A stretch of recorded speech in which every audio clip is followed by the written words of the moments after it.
प्रधानमंत्री नरेंद्र मोदी के लक्षद्वीप पर फोटो शूट कराने और उसकी तुलना मालदीव से करने पर मालदीव के मंत्रियों ने पीएम का मजाक उड़ाया था। इसके बाद भारत की तमाम बड़ी सेलिब्रिटीज से लेकर केंद्रीय मंत्रियों ने इसका विरोध जताया। इसके बाद मालदीव के मंत्रियों को इस्तीफा तक देना पड़ा। भारत और भारतीयों का मजाक उड़ाकर मालदीव आर्थिक तंगी में फंस गया है और उसे रोज करीब 9 करोड़ रुपए का घाटा सहना पड़ रहा है। मालदीव के विरोध के बाद अब भारतीय मालदीव जाने का बहिष्कार कर रहे हैं। इसके बाद मालदीव नए आर्थिक संकट में फंसता नजर आ रहा है। हर रोज करोड़ों का नुकसान। मालदीव ने भी खुद कहा है कि बॉयकॉट की वजह से उसके देश के 44,000 परिवारों पर संकट आ गया है। भारतीयों की नाराजगी के कारण उसकी टूरिज्म इंडस्ट्री बुरी तरह से प्रभावित हुई है। तो मालदीव पर बायकॉट का असर दिखने लगा है।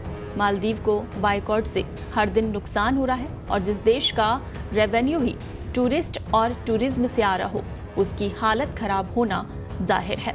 वहीं हालात संभालने के लिए मालदीव ने अपने यहाँ घूमने का खर्चा भी अब आधा कर दिया है, लेकिन फिर भी भारतीय वहां जाने के लिए तैयार नहीं है।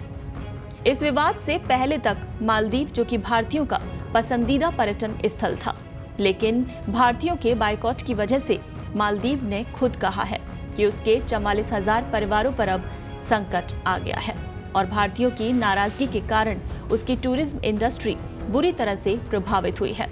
ऑनलाइन ट्रैवल पोर्टल पर भी लोगों ने मालदीव में घूमने के ऑप्शन तलाशने बंद कर दिए हैं। इसके बजाय लक्षद्वीप की सर्च अब 34 गुना से भी ज्यादा बढ़ गई है।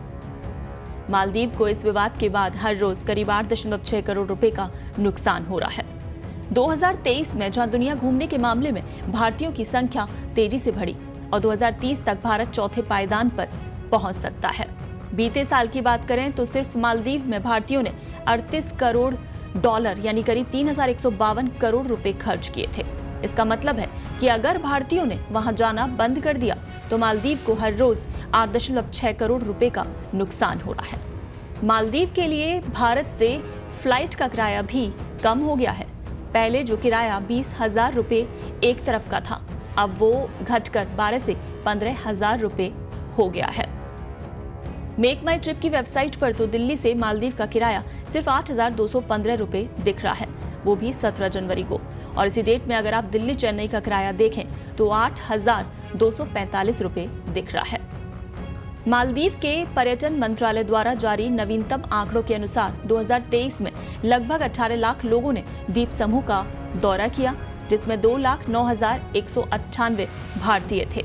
मालदीव के टूरिज्म का कुल 11.1% आमदनी, जो कि सिर्फ भारतीय पर्यटकों से ही होती है। इसके बाद दूसरे नंबर पर रूस है, जैसे 2,09,146 पर्यटक।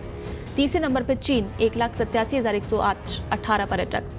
वहीं अंग्रेजी और जर्मन की बात करें तो वहां से भी 1,35,090 लोग जो कि शामिल होते हैं। लेकिन अब भारत ने मालदीव का बायकॉट करने के बाद से मालदीव पर आर्थिक संकट गहराता जा रहा है और हर दिन करीब 9 करोड़ का नुकसान हो रहा है और वहां के परिवारों पर भी संकट बना हुआ है।